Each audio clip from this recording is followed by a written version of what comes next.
বিরাগময় বুদ্ধির ধর্ম আর বিশুদ্ধ সর্বগুণে গুণান্বিত অনুত্তর পুণ্যক্ষেত্র বুদ্ধির শ্রাবক সঙ্গ এই ত্রিবিধ শ্রেষ্ঠ রত্নকে সর্বপ্রথমে স্মরণ করছি।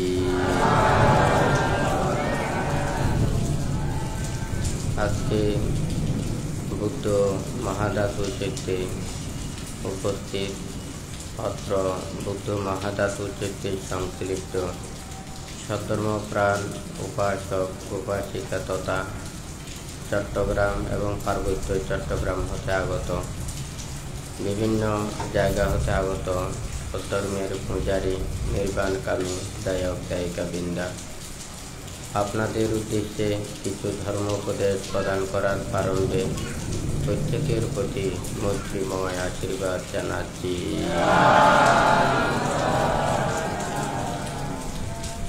যেই ধর্ম শ্রবণের মাধ্যমে সকল প্রকার দুঃখ থেকে নিবৃত্তি লাভ করা যায়, সর্বদুঃখ থেকে নিবৃত্তি লাভ করে নির্বাণ সত্যকে উপলব্ধি করা যায়, যে ধর্ম আদিতে কল্যাণ, মধ্যে কল্যাণ এবং পর্যবসানে কল্যাণ, সেই ধর্ম শ্রবণের পূর্বে প্রত্যেকে ত্রিরত্নের প্রতি শ্রদ্ধা উৎপন্ন করুন। কর্ম ও কর্মফলকে বিশ্বাস রেখে নীরবে ধর্ম শ্রবণ করুন।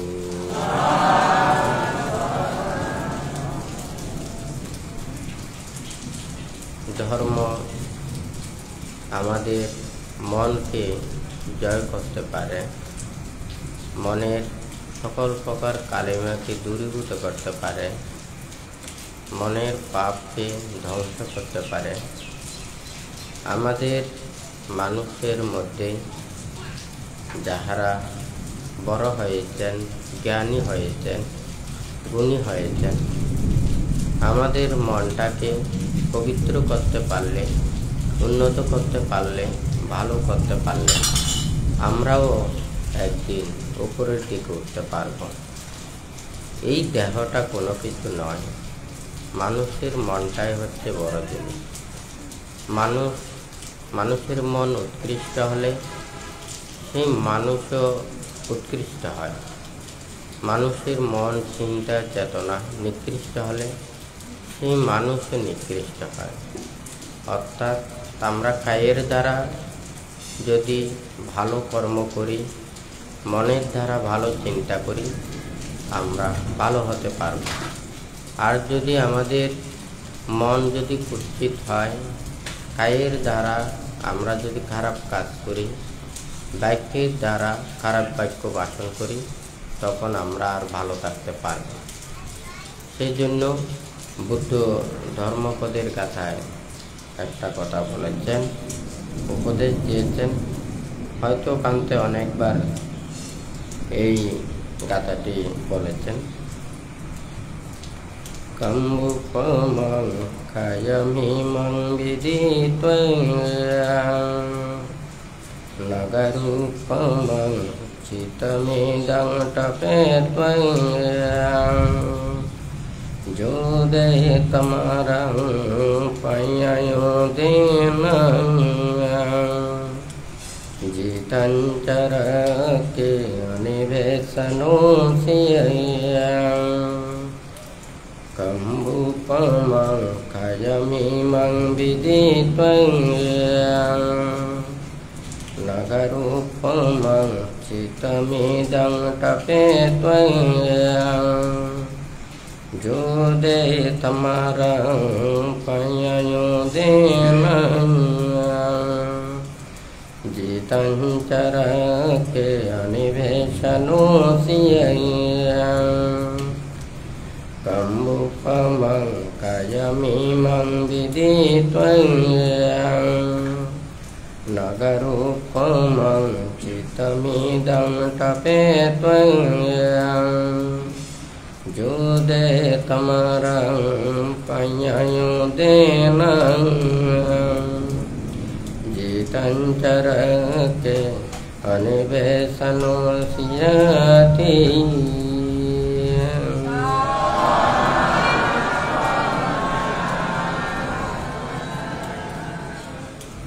এই দেহকে কম্বুবৎ বঙ্গুর মনে করিয়া এই চিত্তকে নগরের ন্যায় সুরক্ষিত করিয়া প্রজ্ঞাস্ত্র দ্বারা মারের সহিত যুদ্ধ কর।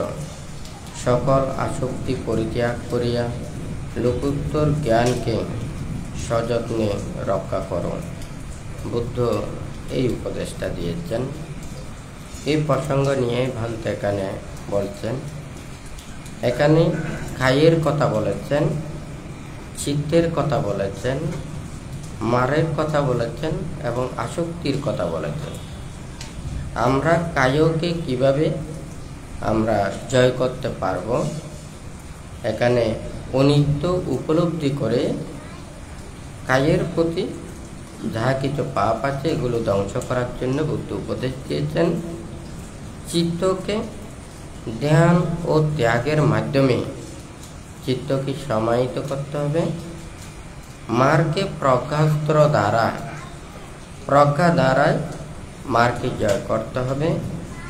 আসক্তিকে জয় করতে হলে সত্য দ্বারা আমাদেরকে আসক্তি পরিত্যাগ করতে হবে। বান্তে এখানে কেন বলেছেন একটা কায় আর একটা চিত্ত, এখানে মার আর আসক্তি।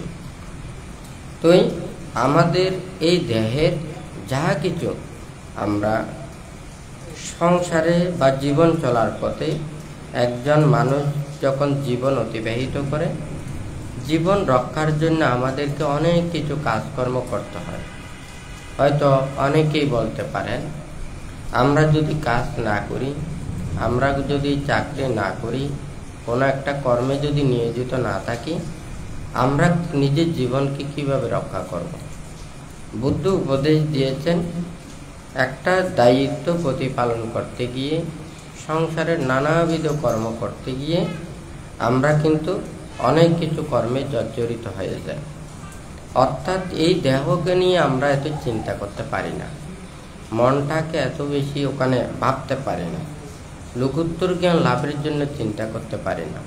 তবে এখানে দুইটা কথা রয়েছে। একটা হচ্ছে যে নিজের জীবন অতিবাহিত করার চিন্তা, আর একটা হচ্ছে পরলোকের চিন্তা, আর একটা হচ্ছে মুক্তির চিন্তা। আমরা যদি মুক্তির চিন্তা করি তাহলে অনেক কিছু পরিত্যাগ করতে হয়, সংসার পরিত্যাগ করতে হয়, জাগতিক যেগুলো লৌকিক কর্ম আছে এগুলো সব পরিত্যাগ করতে হয়। যেহেতু সংসারে আবদ্ধ হলে কিংবা নিজের জীবন যাপন করতে হলে এটার চিন্তার জন্য অতটুকু করা সম্ভব হয় না। কিন্তু এখানে আমাদের নিজের দেহটাকে রক্ষা করতে পারে, মনটাকেও রক্ষা করতে পারে, মারের সে প্রভাবকেও দূরীভূত করতে পারে। সব কিছু দিয়ে হয় না। যেমন এখানে কায়কে অনিত্য দ্বারা এই দেহের প্রতি যাহা কিছু মায়া, মমতা, স্নেহ, যাহা কিছু বন্ধন, আসক্তি সৃষ্টি হয়, তাহলে এই দেহের রোগ, শোক, ভয়, উপদ্রব থেকে শুরু করে এই দেহের নানান প্রকারের এই ব্যাধি, এই যন্ত্রণা এগুলো অনুভব করে। তাহলে এই দেহকে, এই কায়কে আমরা কিভাবে অতিক্রম করতে পারব? বুদ্ধ পঞ্চস্কন্ধের মধ্যে এখানে রূপ একটা, কিন্তু মনস্কন্ধের মধ্যে, নামস্কন্ধের মধ্যে 4টা রেখেছে। কিন্তু আমরা সচরাচর সবথেকে বেশি কায়কে দেখি, কিন্তু বুদ্ধ কায়কে এক প্রকারেই বলেছেন, মনকে অনেক প্রকারে বলেছেন। মন দেখা যায় না, কিন্তু কায় দেখা যায়। আমাদের এই কায়ের রোগ ব্যাধি আমরা অনুধাবন করি, কষ্টটা, সেই ব্যথা বেদনাটা অনুভব করি। এর চাইতে আমরা আর অন্য কোনো কিছু আমরা কায়ের মধ্যে পরিলক্ষিত হই না বা দেখতে পারি না। কিন্তু মনটাই হচ্ছে আসল। যেমন লোভের স্থান কোথায়? মনে। দেশের স্থান কোথায়? তাও কিন্তু মনে। মোহের স্থান তাও মনে। হিংসা, বিদ্বেষ, রাগ, ক্রোধ সব কিছু কিন্তু মনের মধ্যে। তাহলে ওখানে ক্লেশের কথা বললেও তা কিন্তু মনে। আবার যদি দশ সংযোজনের কথা বলে তাও কিন্তু মনে, কিন্তু সেই মন অদৃশ্য, দেখা যায় না। তাহলে কায়কে দেখা যায়, আমরা কায়ের জ্বালা যন্ত্রণা দুঃখ অনেকেই বেশি অনুভব করি, কিন্তু মানসিক ক্ষেত্রে আমরা উপলব্ধি করতে পারি না। কিন্তু মন থেকেও সৃষ্টি হয়, কায় থেকেও সৃষ্টি হয়। যেখান থেকে উৎপন্ন হয় সেখানেই সেটা বিদ্ধ করে। একটা লোহার মধ্যে যেমন ওখানে জাঙার উৎপন্ন হয়, সেই জাঙার কিন্তু বাহির থেকে আসে না, তাহলে ওই লোহা থেকেই উৎপন্ন হয়। ঠিক তদ্রূপ এই দেহের জাগতিক যত বেদনা, দুঃখ, কষ্ট, মানসিক অশান্তি, এগুলো সব কিছু সৃষ্টি হয় এই দেহ এবং মন থেকে। তাহলে আমরা দেহ মনটাকে যদি ঠিক করতে না পারি, তাহলে এটার দুঃখ থেকে আমরা নিবৃত্তি লাভ করতে পারবো না। তাহলে এটা কর্মের বিপাক।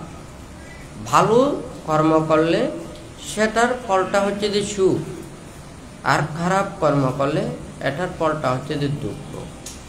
তাহলে সেই কর্ম এবং কর্মফল অনেকেই বলে থাকেন আমরা সহজেই পুণ্যকর্ম এবং পাপকর্ম চিনতে পারি। আমি যেই কর্ম করলে, যেই বাক্য ভাষণ করলে, যেই চিন্তা করলে নিজের এবং অপরের দুঃখের কারণ সৃষ্টি হয়, এটা হচ্ছে যে পাপ। আর যেটা কর্ম করলে, যেই বাক্য ভাষণ করলে নিজের এবং অপরের কোনো ক্ষতি হয় না, দুঃখ উৎপন্ন হয় না, তাহলে কি সেটা হচ্ছে যে পুণ্য। যেমন মনে করেন আপনি যদি ওখানে একটা মাটিতে যদি সারাদিন আঘাত করেন, তাহলে ওখানে মাটি বেদনা অনুভব করছে না, সে অভিশাপও দিতে পারছে না। সে যেহেতু বেদনা অনুভব করে না, সেই জন্য এখানে কোনো পাপ নয়। কিন্তু একটা প্রাণীর উপরে যখন আঘাত দেয়, তখন কিন্তু সে বেদনা অনুভব করে, সে আর্তনাদ করে।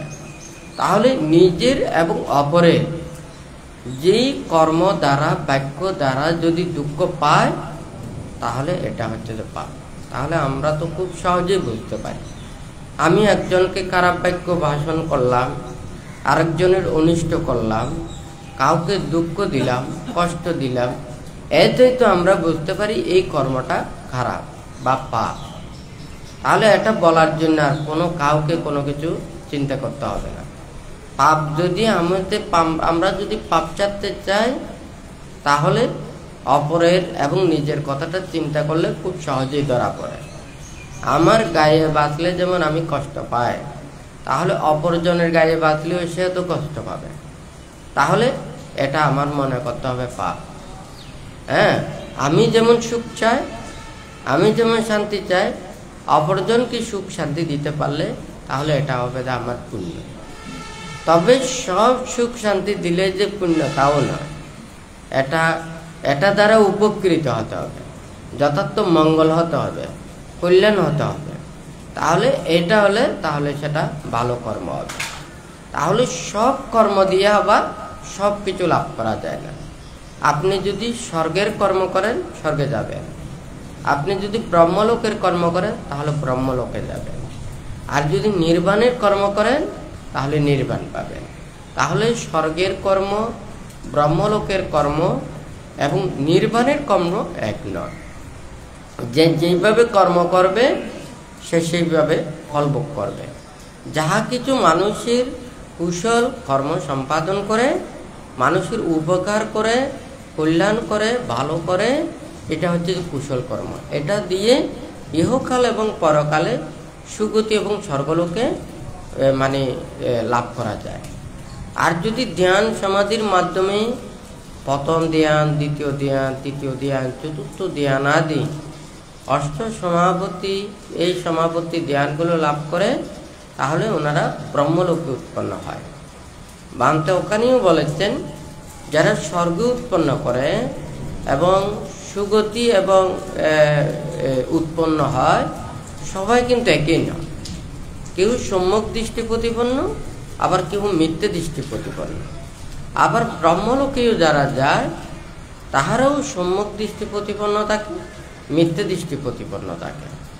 আর যারা ত্যাগের মাধ্যমে নির্বাণ মুক্তিকে মানে উপলব্ধি করার জন্য সবসময় সেই ত্যাগময় কর্ম সম্পাদন করে থাকেন। চিত্তের যাহা কিছু লোভ, দেশ, মোহ, অবিদ্যা, তৃষ্ণাকে ধ্বংস করে যারা কায়কে মুক্ত করতে পেরেছেন, সেই চিত্তকে মুক্ত করতে পেরেছেন, ওনারাই পরিণীভূত হন। তাহলে কর্ম, সব কর্ম একই নয়। তো এখানে ভান্তে যেই কথাটা বলেছেন, এখানে বুদ্ধ আমাদেরকে যেমন মনে করেন একটা জায়গা যদি পরিষ্কার করতে চায় আমাদের অনেক কিছু লাগে, তাহলে ওখানে গ্লাস যদি পরিষ্কার করে গ্লাস পরিষ্কার করার জিনিস লাগে। আবার দেহের যা কিছু আছে, পোশাক আশাক, এগুলোর জন্য যেমন সাবানের প্রয়োজন হয়। আবার টাইলস হলে টাইলসের যে ওখানে ওষুধগুলো লাগে, হয় নাকি না? এখানে বুদ্ধ কায়কে, চিত্তকে, মারকে এবং আসক্তিকে কিভাবে জয় করবে সেই কথাটা বলেছে। এখানে কায়কে অনিত্যতা ভাবা মানে কি? অর্থাৎ এটা পরিবর্তনশীল, এটা পরিবর্তন হবে। তাহলে এটার প্রতি যদি সেই চিন্তাটা থাকে, তাহলে এই দেহের প্রতি যাহা কিছু আসক্তি থাকে এগুলোকে আস্তে আস্তে বর্জন করে। এই দেহের সব কিছু এটা পরিবর্তন হবে। তাহলে এটা যদি আমাদের চিন্তা থাকে, আজকে ছোট, আর তারপরে কিশোর, যৌবন, আবার পূর্ণবয়স্ক, এখান থেকে আবার বিদ্যুতে রূপান্তরিত হবে, সকলেরই এই পরিণতি হবে। কিন্তু সবাইকে এটা চিন্তা করতে পারে? এটা চিন্তা করতে পারে না, পরিণাম দর্শন করতে পারে না। বুদ্ধ এই কায়কে অনিত্যতা জেনে পরিণাম দর্শন করার জন্য বুদ্ধ উপদেশ দিয়েছেন। অর্থাৎ এই দেহকে নিয়ে যাতে সে পাপ না করে। আজকে দেহে এত ব্যথা, বেদনা, দুঃখ, এটা কোথা থেকে? এটা পাপ থেকে। বান্তে লোহার কথা বলেছেন, এই লোহাতেই ওখান থেকে জাঙ্গারটা সৃষ্টি হয়ে সেই লোহাকে আবার খেয়ে ফেলে। ঠিক তদ্রূপ এই দেহ দ্বারা পাপকর্ম সে সৃষ্টি করে, এই দেহতেই সেটা বিদ্ধ করে, দগ্ধ করে বা দুঃখ দিয়ে থাকে। তাহলে এই বুদ্ধ কায়কে অনিত্যতা রূপে জেনে এই কায়কে জয় করতে বলেছেন। এখন চিত্তকে, এই মনটাকে সমাহিত করা, স্থির করা। আমরা যা কিছু এখানে চিন্তা করি, ভাবি, যা কিছু যে কোনো একটা একাগ্রতার সহিত যদি কাজ করি, এটা আমাদের কর্মের মধ্যেই মনটা থাকে। কিন্তু এই দেহ জগতের ভিতরে, মনোজগতের ভিতরে মনটা রাখা, এটা আর একটা কাজ। এটা হচ্ছে ধ্যানের কাজ। বাহ্যিক যা কিছু আছে সেগুলোকে পরিত্যাগ করে নিজের দেহ, মন, ভিতরের জগতের মধ্যে মনটাকে নিবিষ্ট করা এবং এটার ভিতরেকে দর্শন করা। তো এখানে দর্শন করতে হলে বাইরগুলোকে পরিত্যাগ করতে হবে। আমরা চোখ মেলা থাকলে যেমন মনটাকে ভিতরে নিতে পারি না, বাহ্যিক বস্তুর দিকে মন ধাবিত হয়। তাহলে বাহ্যিক এখানে দেখা আছে, শোনা আছে, এই পঞ্চ ইন্দ্রিয়ের বাহ্যিক এগুলো পরিত্যাগ করে ভিতরের জগতের মধ্যে মনটাকে স্থির রাখার জন্য হচ্ছে ধ্যান। তাহলে এই ত্যাগের মাধ্যমে, ধ্যানের মাধ্যমে নিজের চিত্তকে সমাহিত করতে হবে, চিত্ত বিমুক্তি লাভ করতে হবে। তারপর হচ্ছে মারকে। আমরা অনেকেই মার বলি। আসলে মারটা কি? অনেকেই বলেন ওখানে মারকে আমরা বলি মার, কেউ বলে শয়তান, হয় নাকি নয়? এইভাবে অনেক প্রকারের ওখানে মানে বাক্য ভাষণ করে। এখানে মার বলতে যদি আমরা সহজে জানি, মানুষ আমাদের উপকার যেমন করে, মারের সদৃশ ওখানে কর্মও করে থাকে। অর্থাৎ মন যখন খারাপ হয় তখন আর ভালো থাকে না, তখন সে মারের ভূমিকাই ওখানে পালন করে। মানুষের মন যখন ওখানে কলুষিতে ভরে যায় তখন আর সে মানে আর ভালো থাকতে পারে না। আমরা মাররাজ বলি। মাররাজ এটা হচ্ছে প্রভাবশালী দেবতা। আমরা মানুষের মধ্যেও কিন্তু মার আছে। হ্যাঁ, মার ওখানে যেমন স্বর্গের মধ্যে অনেক শক্তিমান, শক্তিধর হয়ে ওনার আত্ম অহংকার এবং নিজের প্রভাব, নিজের ক্ষমতা, নিজের গুণে সে গুণান্বিত হয়ে মানে নিজের সে আত্ম অহংকারে মনে করে জগৎকে আমি জয় করে ফেলেছি, আমার বড় কেউ নেই, আমার মতো শক্তি কারণে, তখন সে নিজের যা কিছু ইচ্ছে এভাবে করতে গিয়ে সে অন্যায় কর্মপথের দিকে ধাবিত হয়, নিজের শক্তি প্রদর্শন করতে গিয়ে, অপরজনের উপরে চরিতার্থ করতে গিয়ে তখন এই মারের ভূমিকাটা হয়। কেউ দান ধর্ম কুশল কর্ম করে, কেউ কোনোদিন প্রার্থনা করে নাই আমি মার হব, কিন্তু মার তো স্বর্গে ওখানে দেবতা হয়ে জন্ম নিয়েছেন, উনি অনেক পুণ্য করেছেন, ওনার অনেক প্রভাব রয়েছে, শক্তি রয়েছে, কিন্তু নিজের আত্ম অহংকার এবং এগুলোর কারণে সে কিন্তু ওখানে নিজের শক্তি প্রদর্শনের জন্য কি ওখানে বুদ্ধির সাথে ওখানে শক্তি প্রদর্শন করে, যত ভালো কর্মের ওখানে গিয়ে বিরোধিতা করে থাকে। তো যাই হোক, এখানে মানুষের মধ্যেও যখন নিজেদের শক্তি অনেক কিছু বড় হয়ে যায়, তখন তাহাদের মনে হয় পুরো পৃথিবীটা উনি জয় করতে পেরেছেন। তখন সবার প্রতি অত্যাচার, অনাচার, যা কিছু যেমন ইচ্ছে এইভাবে করতে গিয়ে কি নিজে নিজেকে আবার ধ্বংস করে ফেলে। অর্থাৎ একটা গাছে যখন আমরা সবাই ফল প্রত্যাশা করি, যখন সেই গাছে খুব অতিরিক্ত ফল হয়, তখন কিন্তু সব ডাল ভেঙে যায়, কি এই ফলের ভারে হয় নাকি না? তাহলে ঠিক তদ্রূপ মানুষ যদি নিজের মনটাকে ভালো করতে পারে, কুশলের দিকে রাখতে পারে, তাহলে সে অবশ্যই একদিন না একদিন সে ভালো হবে। এখানে আমরা সবাই এখানে মানুষ, হয় নাকি না? কাউকে বলে শিলবান, কাউকে বলে দোষী, কাউকে বলে পাপী, কাউকে বলে ওখানে পুণ্যবান। তাহলে ভালো খারাপ এইভাবে নানান ধরনের এটা ব্যক্ত করে। তাহলে যে যেই ধরনের কর্ম করে সেইভাবেই ওনার ফলটা ভোগ করে। যে ধর্ম কাজ করে তাকে ধার্মিক বলে, সে পুণ্য কাজ করলে পুণ্যবান বলে, যে পাপ করে তাহাকে পাপী বলে, যারা কুশল কর্ম সম্পাদন করে তাদেরকে ভালো মানুষ বলে, হয় নাকি না? তো ঠিক তদ্রূপ আমরা যে কাজ করব এবং মনের দ্বারা চিন্তা করব, ভাববো, আমরা যত বেশি এটা ভালো কর্মের দিকে আমরা রাখতে পারি, তাহলে আমরা ভালো হতে পারবো, হয় নাকি না? তাহলে এখানে কেউ কাউকে দিতে পারে না। কিন্তু আমরা তো চোখের সামনে একটা হচ্ছে লৌকিক আর একটা হচ্ছে লৌকিক, হয় নাকি না? আপনারা কেন ধর্ম করছেন, কেন আপনারা শীল পালন করছেন? আপনি যদি বলেন যে আমি শীল পালন করি, আমাকে সবাই যাতে শীলবান বলে, হয় নাকি না?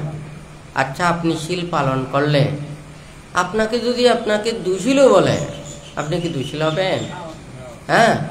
তাহলে আপনি শীল পালন করলে সবাই যদি আপনাকে দুশীল বলে থাকে, আপনি শীলবান হবেন, হয় নাকি নয়? তাহলে আমি যদি এটা বলি না, মানুষেরাই বলতে হবে আমি শীল পালন করি কিংবা নাই বা করি, মানুষেরা আমাকে শীলবান বললে আমি শীলবান হব। আমি অজ্ঞানের কাজ করব, সবাই আমাকে জ্ঞানী বলবে, আমি জ্ঞানী হয়ে যাব, এটা তো হতে পারে না, হয় নাকি না? আমাদের শরীর যদি সুস্থ থাকে, আরেকজনের সে রোগী বলুক, ভালো বলুক, খারাপ বলুক, যাই হোক না কেন, আমি সুস্থতা অনুভব করতে পারবো, হয় নাকি না? আর যদি আমি অসুস্থ হই, দুরারোগ্য ব্যাধিতে যদি আক্রান্ত হই, সবসময় যদি কষ্টও পায়, আরেকজন আমাকে সুখী বললেও আমাকে সুখ দিতে পারবে না, হয় নাকি না? আপনারা শীলবান, শীল পালন করে শীলবান হন, হয় নাকি না? আপনাদেরকে খারাপও বলতে পারে, আপনি কিন্তু খারাপ হবেন না। আমি আরেকজনের প্রশংসার জন্য তো শীল পালন করছি না, আমি নিজেকে নিজের শুদ্ধতা রাখার জন্য আমরা শীল পালন করছি, হয় নাকি না? ধার্মিক হওয়ার জন্যই তো ধর্মচর্চা করছি, হয় নাকি না? কিন্তু আমরা যদি লৌকিকে মানুষের যদি প্রশংসার দিকে যায়, তাহলে কিন্তু হিতে বিপরীত হয়ে যাবে, তখন কিন্তু সার্টিফিকেটের মতো হয়ে যাবে, হয় নাকি না? আপনি শত অন্যায় অপরাধ করেন, কেউ যদি অপরাধ হিসেবে সাব্যস্ত না করে, আপনি ওখানে ভালো মানুষ হিসেবে খ্যাতি হবেন, কিন্তু আপনি তো ওখানে অনেক অন্যায় অপরাধ করেছেন, কিন্তু আপনি নিজেই অপরাধী।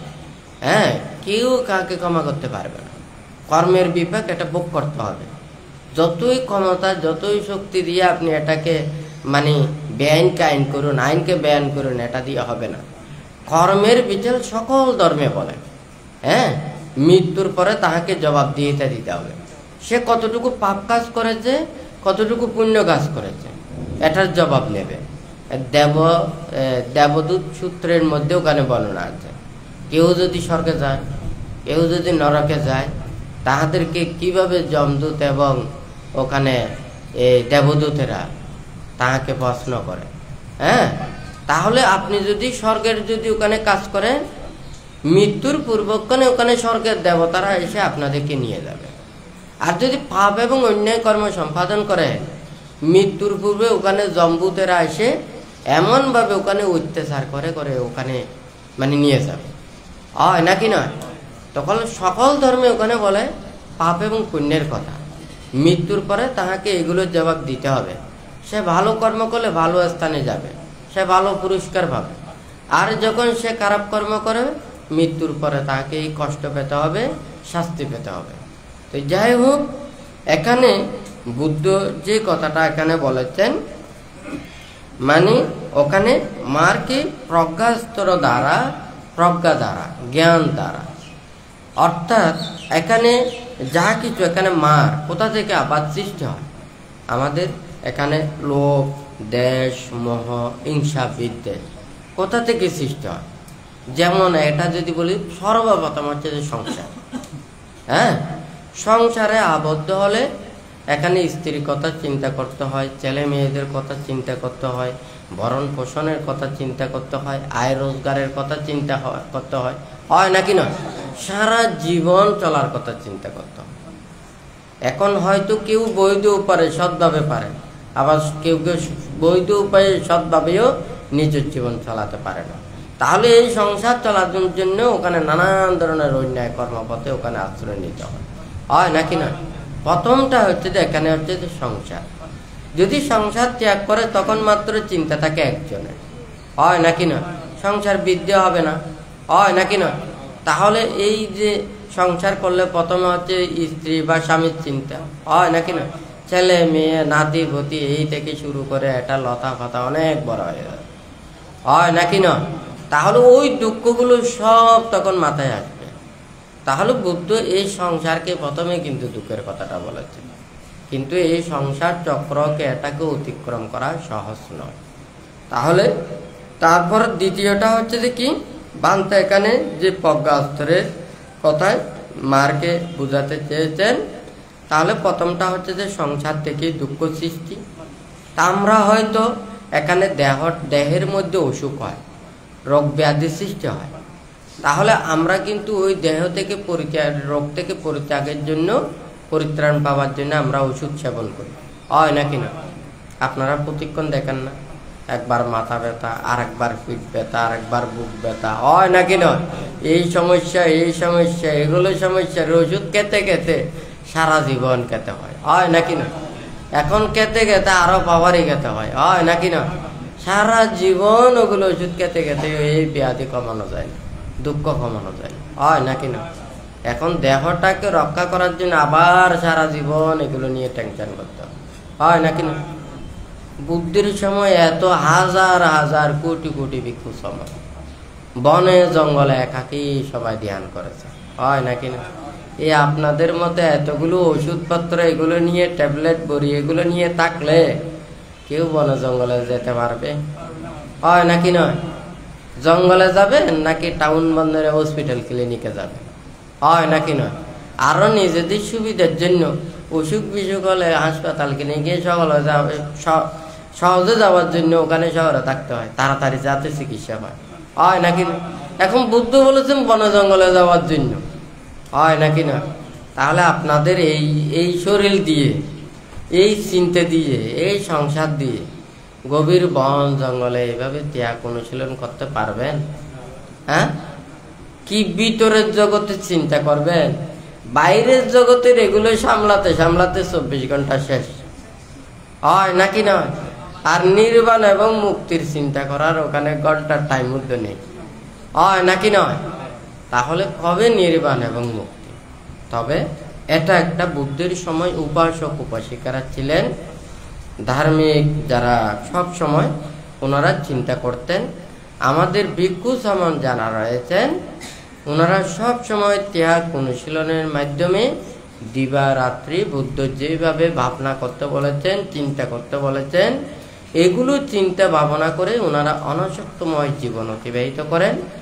এবং যারা উপাসক উপাসিকারা সংসারের মধ্যে রয়েছে তাহারা শীল প্রতিপালন করে সেই সংসারের দায়িত্ব কর্তব্য এগুলো চিন্তা করে ওনারা যতটুকু সময় পান ওনারা বুদ্ধের এই ত্যাগের কথা বিরাগের কথা ভেবে ওনারা ধ্যান সমাধিতে করে ওনারাও মুক্তি লাভ করতে পারে।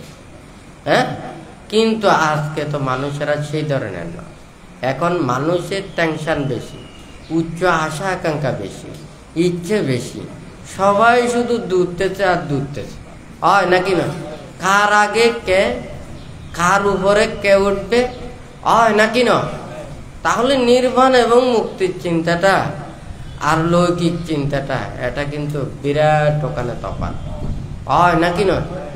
এখন এই যে মানে বর্তমান সময়ে বুদ্ধির সময় ওখানে ধর্ম উপদেশগুলো মনের মধ্যে থাকতো, স্মৃতি ভরে থাকতো, হয় নাকি না?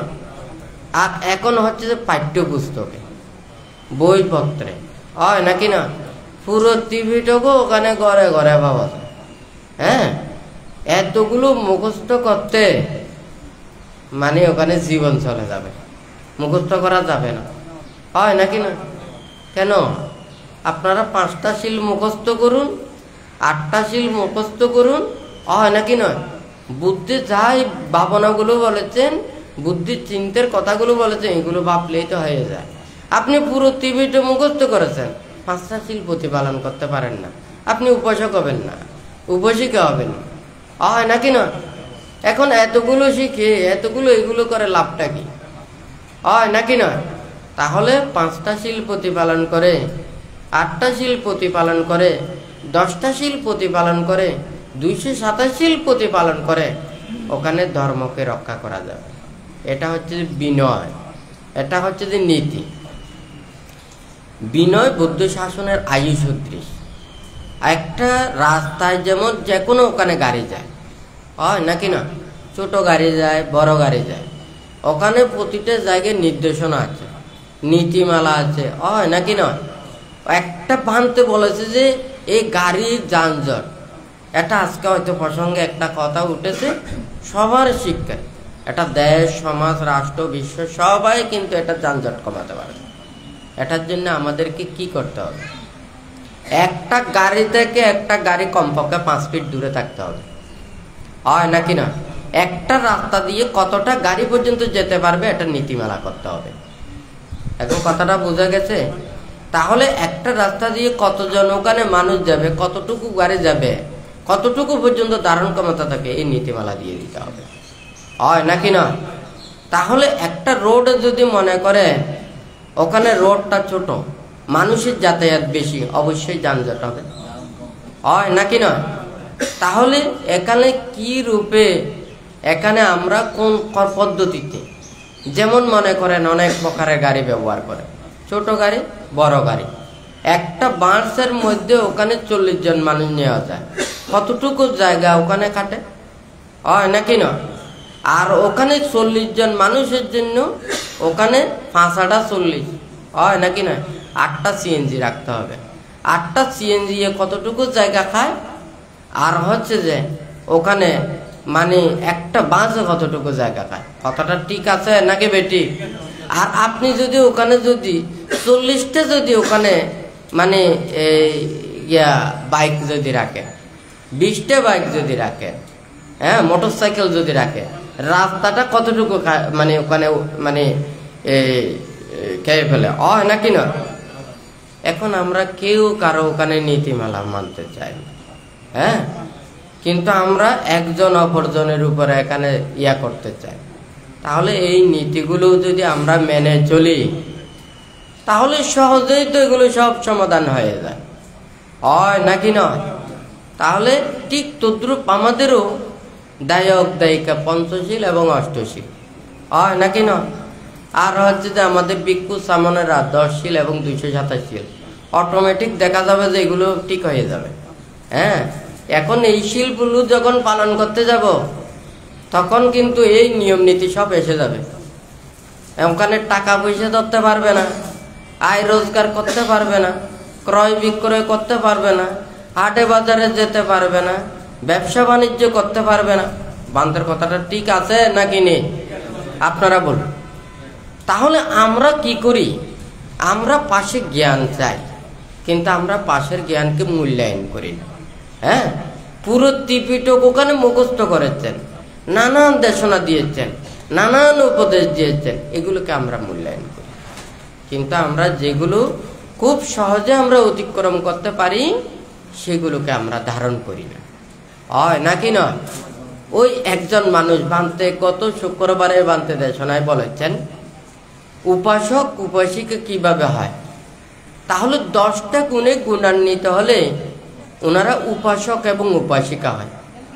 আপনারা যদি প্রত্যেকে যদি এই বুদ্ধির উপদেশে প্রত্যেকে উপাসক উপাসিকা হন, আপনারা কেউ অন্যায় করবেন, অপরাধ করবেন, পাপ করবেন, অধর্ম করবেন? সবাই তো সদ্ধর্ম প্রাণ উপাসক উপাসিকা, নির্বাণকামী, আরো কত কিছু বলতে হয় নাকি না? কারণ খারাপটা তো বলতে পারবো না, সবার ভালোটাই বলতে হবে, হয় নাকি না? তুই ভালো বললে তো, প্রশংসা করলে তো ভালো ভালো হওয়ার জন্য তুই চিন্তা করতে হবে, হয় নাকি না? তাহলে যদি সব উপাসক উপাসিকারা যদি এভাবে ধার্মিক হতো, শীলবান হতো, আর সমস্যা থাকতো, হয় নাকি না? আমরা যদি ভিক্ষু সামনেরা আমাদের স্বশীল বিনয়ে যদি থাকি তাহলে আমাদেরও সমস্যা হবে না, হয় নাকি না? আপনারা দায়ক দায়িকা উপাসক উপাসিকা, অথচ এই যেই শীল বিনয় এবং বুদ্ধির নীতি এটা সংবিধানের মতো। একটা রাষ্ট্র পরিচালনা করেন ওখানে সংবিধানের আইন এগুলো দিয়ে, হয় নাকি না? এটা যত ভালো আইন দ্বারা গঠন করা হবে তত বেশি একটা দেশ ওটা উন্নতি সাধন হবে।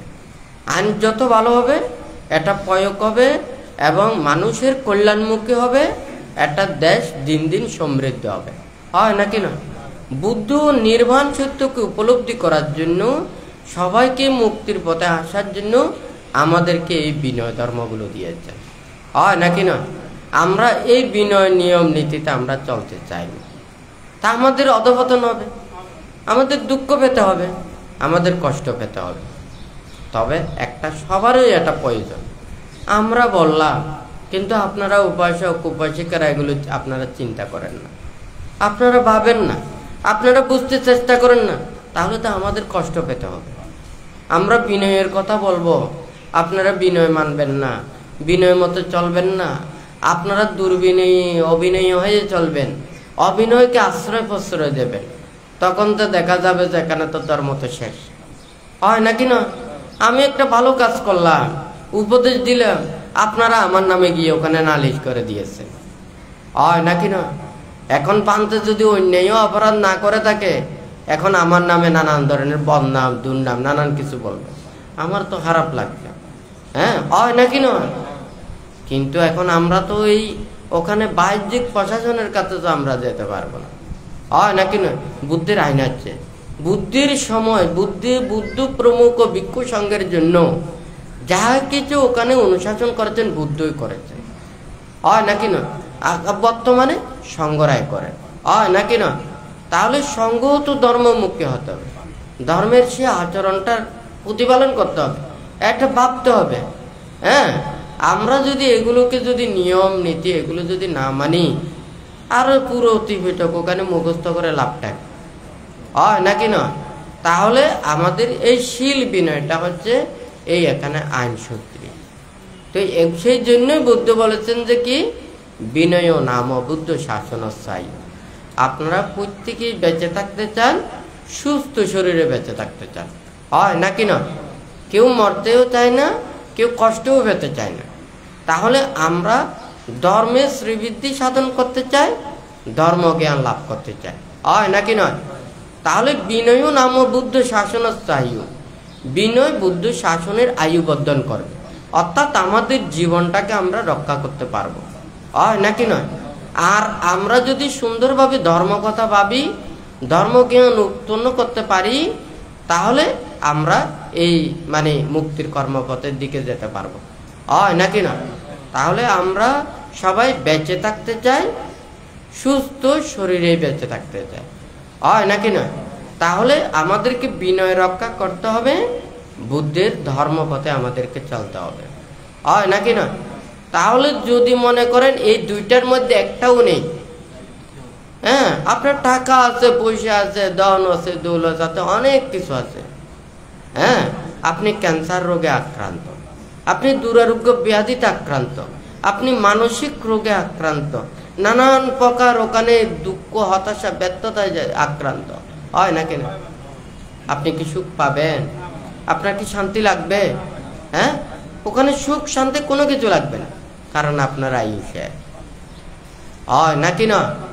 আর বেঁচে থাকলেও দুঃখ, কষ্ট, বেদনা, হয় নাকি না? তো ধর্মের আয়ু আমাদেরকে বর্ধন করতে হবে। ধর্মের আয়ু বর্ধন না করলে এখানে ধর্মের ওখানে থাকার ওখানে কোনো এক্সপায়ারিটি ডেট নেই। ধর্ম আচরণ করলে ধর্মটা থাকবে, যতদিন পর্যন্ত এই ধর্ম মতে চলবে, এই ধর্ম কথা ভাববে, ততদিন পৃথিবীতে এই ধর্ম থাকবে।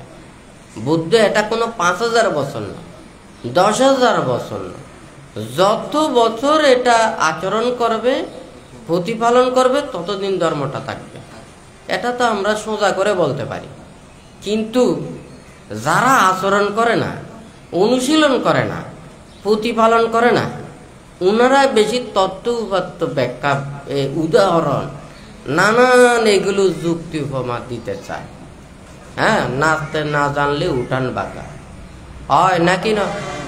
আমি উপাসক, আমি নির্বাণ চতুরার্য সত্যের কথা বলি, কিন্তু আমি যে উপাসক, আমি নিজে উপাসক কাকে বলে জানি না, হয় নাকি না? হ্যাঁ, আমি ভিক্ষু বলি, আমি বুদ্ধপুত্র বলি, হয় নাকি না? আমি যদি বুদ্ধপুত্র হই, তাহলে কি বুদ্ধ ত্যাগী?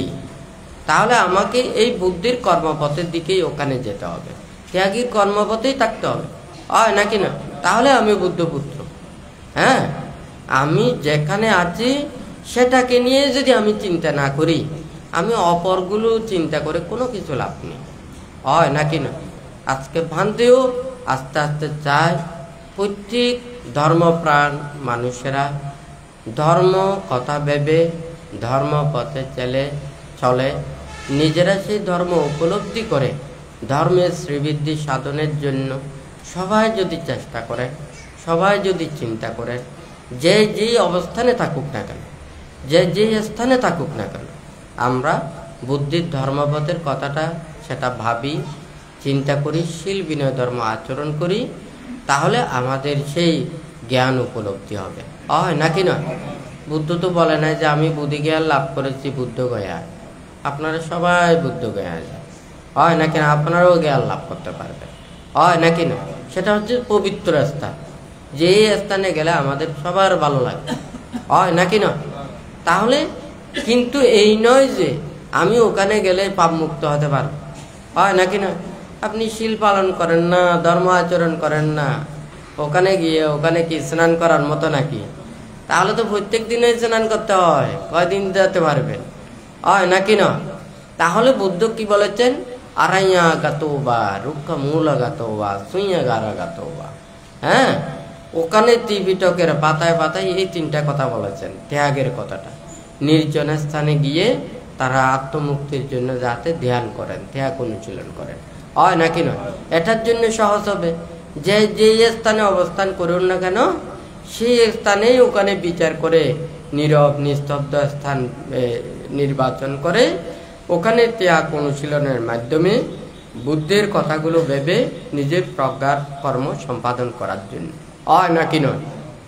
তো এখানে তাহলে কায়কে অনিত্যতা রূপে জেনে নিজের যাহা কিছু দুশীল পাপ অন্যায় অপরাধ এগুলো পরিত্যাগ করার জন্য বুদ্ধ উপদেশ দিয়েছেন। চিত্তকে ধ্যান এবং ত্যাগের মাধ্যমে চিত্তের যাহা কিছু ওখানে অসংযমতা, যেগুলো বিক্ষিপ্ততা, অস্থিরতা, এগুলোকে ওখানে মানে ধ্বংস করতে বলেছেন। মারকে এখানে প্রজ্ঞা দ্বারা, অর্থাৎ এখানে সমতা এবং বিদর্শনও বলা যায়।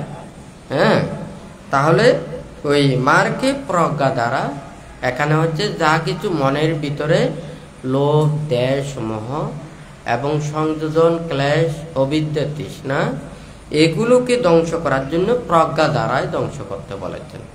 এখন আসক্তিকে সত্য দ্বারা, এটা হচ্ছে যে চতুরার্য সত্য। হ্যাঁ, সম্যক দৃষ্টি। হ্যাঁ, সম্যক দৃষ্টি যারা প্রজ্ঞা লাভ করে, প্রথমটা হচ্ছে যে প্রজ্ঞা দ্বারা বলেছেন কি জ্ঞানের মাধ্যমে, এটা প্রজ্ঞা লাভ নয়। হ্যাঁ, তারপর চতুর্থ যেটা আসক্তি সত্য দ্বারা, এটা হচ্ছে যে প্রজ্ঞা লাভ করা। ওটা হচ্ছে যে প্রজ্ঞার মাধ্যমে, যেমন মনে করেন আমরা কাপড় যদি ওখানে পরিষ্কার করি, প্রথমে ওখানে পানিতে সাবান দেওয়া হয় নাকি না? তাহলে ওই কাপড়গুলো আবার সাবানে পানি দিয়ে ওখানে ধুতে হয় নাকি না? এরপরে আবার পরিষ্কার পানি দিয়ে ধুতে হয়। সেই পরিষ্কার পানিতে সাবান দিয়েছে, আবার শেষে পরিষ্কার পানি দিয়ে ধুতে হয় নাকি না? এখানে প্রজ্ঞা দ্বারা মারকে জয় করতে হবে, চতুরার্য সত্য দ্বারা প্রজ্ঞার সম্পূর্ণ উপলব্ধি করতে হবে। হয় নাকি না? তো যাই হোক, আজকে আপনারা যারা সমবেত হয়েছেন, আপনারা প্রত্যেকে মানে শিলময় জীবন যাপন করে ধর্মময় জীবনে অধিষ্ঠিত হয়ে এই দুর্লভ মানব জীবনকে যাহাতে সার্থকে রূপান্তরিত করতে পারেন, যতদিন পর্যন্ত সেই নির্বাণ সাক্ষাৎ করতে না পারেন ততদিন পর্যন্ত কল্যাণ মিত্র, সম্যক দৃষ্টি প্রতিপন্ন এবং সৎ মাতা পিতা তাহাদের সেই সান্নিধ্যের মাধ্যমে আপনারা যাতে অচিরেই সকল প্রকার দুঃখ থেকে নিবৃত্তি লাভ করে নির্বাণ সত্যকে উপলব্ধি করতে পারেন, এই রূপে নিজেরা চিন্তা করে বুদ্ধ ধর্ম সংঘের কাছে আশীর্বাদ প্রার্থনা করে 3 বার সাধুবাদ প্রদান করুন।